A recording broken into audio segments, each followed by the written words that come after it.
Welcome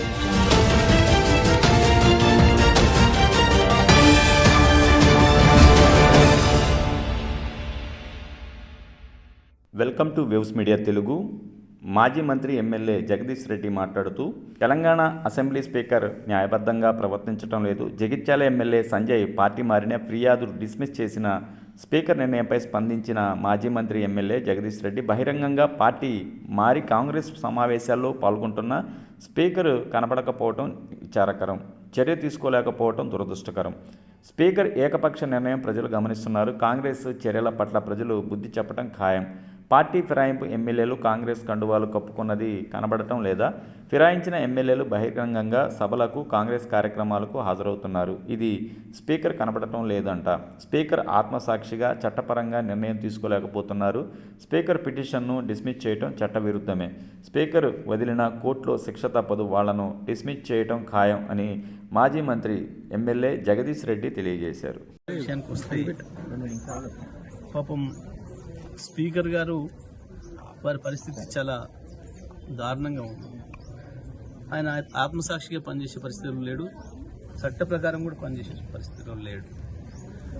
బహిరంగంగానే మా party మారిన ఎమ్మెల్యేలు గతంలో కాంగ్రెస్ పార్టీ కార్యక్రమాలు పాల్గొన్నారు, పార్లమెంట్ ఎన్నికల్లో కాంగ్రెస్ పార్టీ కార్యక్రమాల్లో పాల్గొన్నారు. మేము అవన్నీ కూడా సబ్మిట్ చేసినాం. కాంగ్రెస్ పార్టీ సమావేశాలలో పాల్గొన్నారు, హైదరాబాద్లో జరిగిన ఏఐసిసి సభలలో పాల్గొన్నారు. అన్నీ కూడా కాంగ్రెస్ జెండా వేసుకొని తిరుగుతున్నారు. అన్నీ సబ్మిట్ చేసిన దానికి కూడా స్పీకర్ గారికి కనపడలేదట. వాళ్ళు చాలా వికార్సైన చాలా బుద్ధి కలిగిన బీఆర్ఎస్ పార్టీ ఎమ్మెల్యేలుగానే తిరుగుతున్నారట, కేసీఆర్ శిష్యులుగా తిరుగుతున్నారట.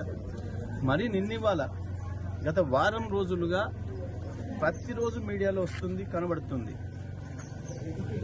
గద్వాల ఎమ్మెల్యే స్పష్టంగా కాంగ్రెస్ ర్యాలీలో పాల్గొని కాంగ్రెస్ అభ్యర్థులకు గెలిపించుకోవాలి మనం అని చెప్పి, జగిత్యాలనైతే స్పష్టంగా జీవన్ రెడ్డి గారు బహిరంగంగానే స్టేట్మెంట్ ఇచ్చిండు. మా 30 సీట్లు కాంగ్రెస్ పార్టీ సీట్ ఎట్లు ఇస్తావు నువ్వు, నేను ఎట్టి పరిస్థితుల్లో ఒప్పుకోను, 50 సీట్లు నాకు కావాలని. ఆయన ఆ సంజయ్, డాక్టర్ సంజయ్ ఎమ్మెల్యే ఇంత స్పష్టంగా కనబడుతుంది. అయినా సరే స్పీకర్ గారు ఆ పిటిషన్ డిస్మిస్ చేయడం అనేది దురదృష్టకరం. వీళ్ళకి ఏమాత్రం చట్టం అంటే గౌరవం లేదు, న్యాయం అంటే గౌరవం లేదు.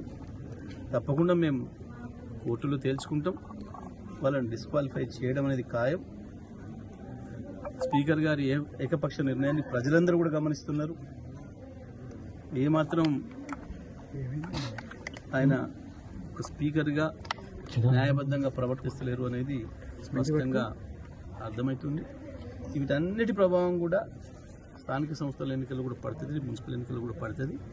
ప్రజలు సరైన బుద్ధి చెప్తారు. కోర్టు ద్వారానైనా మేము వాళ్ళని డిస్క్వాలిఫై చేయిస్తాం, వాళ్ళని ఓడగొట్టి తీరుతాం.